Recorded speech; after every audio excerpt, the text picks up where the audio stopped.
ഞങ്ങളിപ്പോൾ നിൽക്കുന്നത് വിഴിഞ്ഞം പോർട്ടിൻ്റെ അടുത്താണ്. വിഴിഞ്ഞം പോർട്ടിൻ്റെ അടുത്താണ് നിൽക്കുന്നത്. കണ്ടില്ലേ കണ്ടെയ്നർ ഷിപ്പ്, കണ്ടെയ്നർ തൂക്കുന്ന കാണിച്ചു തരും. ആ കണ്ടെയ്നർ എടുക്കുന്ന കാണിച്ചു തരും. ഇതാണ് കണ്ടെയ്നർ ഷിപ്പ്. അവിടെ കണ്ടെയ്നർ ഷിപ്പ് കിടപ്പുണ്ട്, കണ്ടില്ലേ? വലിയ ഷിപ്പാണ്. 2000-3000 കണ്ടെയ്നർ ഇതിനകത്തുണ്ട്.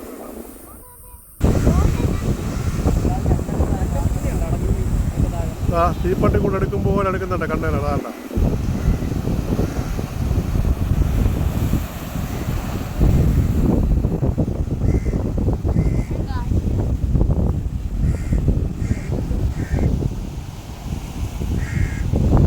നല്ല അടിപൊളി സ്ഥലമാണ് വിഴിഞ്ഞം.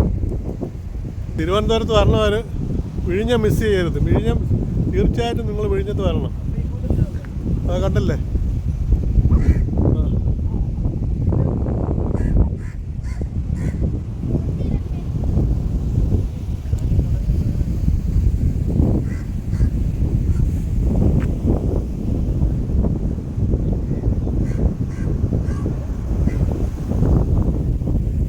വിഴിഞ്ഞ ഹാർബറാണ് അത് കാണുന്നത്. ഫിഷിംഗ് ഹാർബർ, വിഴിഞ്ഞത്തെ ഫിഷിംഗ് ഹാർബറാണ് ഇവിടെ കാണുന്നത്. കണ്ടില്ലേ?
താഴെ ഇറങ്ങിയല്ലേ, കാറ്റടിച്ചങ്ങ് പോകുന്നേ. കുറേ കാറ്റുണ്ട്.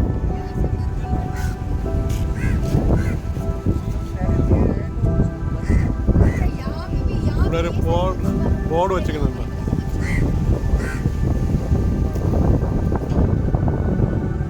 ഇത് ഷിപ്പിലൊക്കെ പിടിച്ച് കെട്ടുന്ന, വട വിട്ട് കെട്ടുന്ന ഒരു ഷിപ്പിനെ പിടിച്ച് കെട്ടുന്ന ഒരു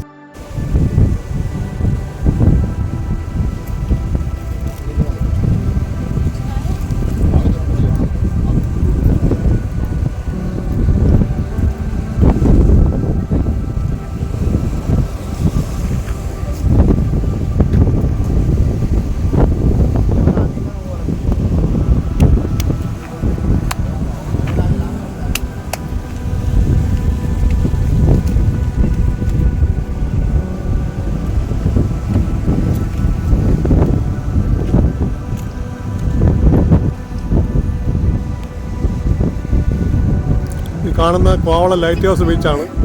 ലൈറ്റ് ഹൗസാണ് കാണുന്നത്. പണ്ട് കാലത്ത് ഷിപ്പ് എടുക്കുമ്പോഴത്തേക്ക് ഇവിടെ നിന്ന് ലൈറ്റ് അടിക്കും. ഇതിനകത്ത് ലൈറ്റ് ഹൗസിനകത്ത് പോകാൻ പറ്റും. അവിടെ ഫീസ് കൊടുത്ത് അകത്ത് തന്നെ പോയി നമുക്ക് കാണാൻ പറ്റും.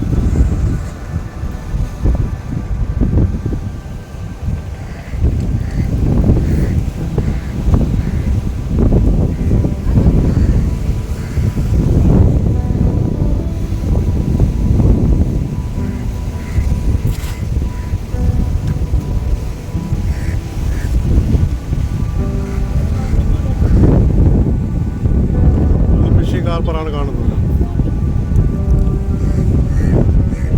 വിഴിഞ്ഞം ഫിഷിംഗ് ഹാർബറാണ്. ഞാൻ ഫിഷിംഗ് ഹാർബറിൻ്റെ ഒരുപാട് വീഡിയോകൾ ഞാൻ ചെയ്തിട്ടുണ്ട്, ഷോർട്ട് വീഡിയോകൾ. നിങ്ങളെല്ലാം കണ്ടു കാണുമെന്ന് വിചാരിക്കുന്നു.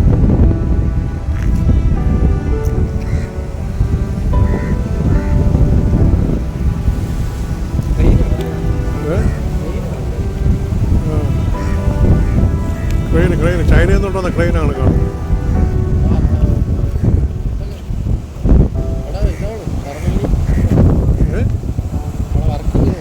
ഓ വർക്ക് ചെയ്തത് ക്രെയിൻ അത്രയും ഇറങ്ങിക്കൊണ്ടിരിക്കണം, കണ്ടെയ്നർ ഇറങ്ങിക്കൊണ്ടിരിക്കുകയാണ്. കണ്ടില്ല, ആ തൂങ്ങിക്കിടക്കുന്ന സാധനം ഉണ്ടാണ് ഇത് കേട്ടാ, അത് കണ്ടെയ്നർ ഇറക്കുന്നതാണ്. ഉണ്ടാണ് കണ്ടെയ്നർ കണ്ട ചെറിയൊരു തീപ്പെട്ടി കൂട് പോലെ കാണും, പക്ഷേ ഭയങ്കര വലിയ കണ്ടെയ്നർ. നമ്മൾ ലോറിയിലെല്ലാം കാണും. അത് തന്നെ നമ്മൾ ലോറിയിലൊക്കെ 2 കണ്ടെയ്നറാണ് ഒരുമിച്ച് വെക്കുന്നുണ്ട്.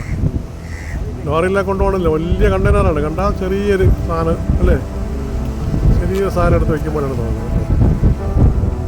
2000, 3000, 8500 കണ്ടെയ്നർ വന്നതാണ് എന്നാണ്. എന്തുമാത്രം വെച്ചിട്ടുള്ളത് അതുപോലെ വിഴിഞ്ഞവർ കൊല്ലാത്ത സംഭവമൊന്നും കേട്ടോ.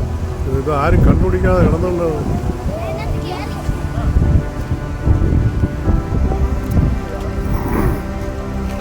ഇവിടെ ശ്രീ ചിത്ര തിരുനാൾ മഹാരാജാവിൻ്റെ കാലത്ത് CP രാമസ്വാമി അയ്യരാണ് ശരിക്കും പറഞ്ഞ ഈ പദ്ധതിക്ക് രൂപം നൽകുന്നത്.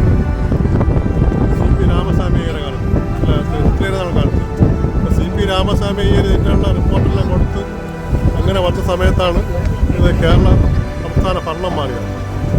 കേന്ദ്രം നമ്മുടെ രാജഭരണം അവസാനിച്ച് ജനാധിപത്യത്തിലോട്ട് പോയി. ജനാധിപത്യത്തിലോട്ട് പോയ ശേഷമാണ് പിന്നെ ആ പദ്ധതി അങ്ങ് ഉപേക്ഷിക്കുകയാണ് ചെയ്തത്. പിന്നെ അവർക്ക് അത് വയ്ക്കേണ്ടി വന്നില്ല. പിന്നീട് എന്നാൽ ഗവൺമെൻറ്റുകളൊന്നും ഇത് നോക്കാതിരുന്ന് അവസാനം ഉമ്മൻചാണ്ടി സർക്കാരാണ് ഇതിനെക്കുറിച്ചുള്ള ഒരു ഇത് സെറ്റാക്കി ശരിക്കും. പക്ഷേ വിഴിഞ്ഞം പദ്ധതി ഉദ്ഘാടനം ചെയ്ത അവസാനം നിലവിൽ വന്നത് നമ്മളെ പിണറായി വിജയനാണ്. പക്ഷേ അത് ശരിക്കും തുടക്കമിട്ടത് അതിൻ്റെ എല്ലാ കാര്യങ്ങളും ചെയ്തതെന്ന് പറഞ്ഞാൽ ഉമ്മൻചാണ്ടി സാറാണ്. ഉമ്മൻചാണ്ടിയെ ഒരിക്കലും വിഴിഞ്ഞം പദ്ധതിയുടെ കാര്യം നമുക്ക് മറക്കാൻ പറ്റില്ല. ഇത്രയ്ക്ക് അദ്ദേഹം ഓടി നടന്ന് കേന്ദ്രത്തിൽ നിന്നൊക്കെ ഇതിനുള്ള കാര്യങ്ങൾ വാങ്ങിച്ച് ഒരുപാട് 6000 കോടിയുടെ അഴിമതി എന്നൊക്കെയുള്ള ഒരു പേരുദോഷമെല്ലാം കണ്ടിട്ടുണ്ട്. അദ്ദേഹം പിന്നീടാണ് അവിടെ നിന്ന് നമുക്ക് മുഖ്യമന്ത്രി സ്ഥാനമൊക്കെ നഷ്ടപ്പെട്ട് പിന്നീട് പിണറായി വിജയനെ കയറിയിട്ട് പിണറായി വിജയനാണ് പിന്നീട് ഈ പദ്ധതി പൂർത്തീകരിച്ചതിൻ്റെ ഉദ്ഘാടനം ചടങ്ങ് നടത്തിയത്.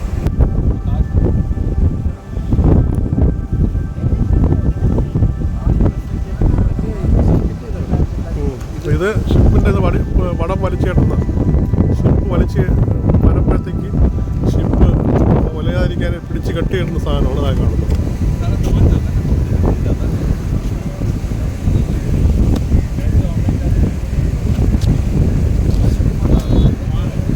അത് നമ്മുടെ കോസ്റ്റ്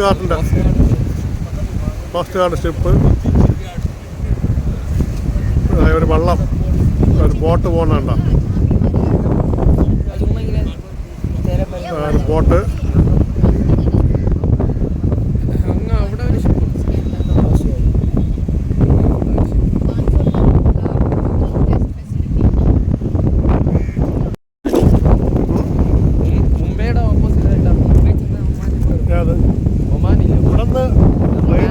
ഫ്ലൈറ്റ് തിരിഞ്ഞാൽ നേരെ പോയി ഇവിടുന്ന് മുകളിൽ പൊങ്ങിയിടം തന്നെ ലെഫ്റ്റ് തിരിയും.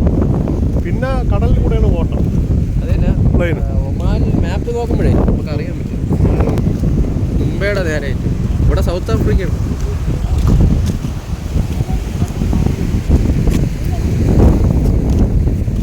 ഇതാണ് ഇവിടുത്തെ പള്ളി, വലിയ പള്ളി, വിഴിഞ്ഞം പള്ളി എന്ന് പറയും.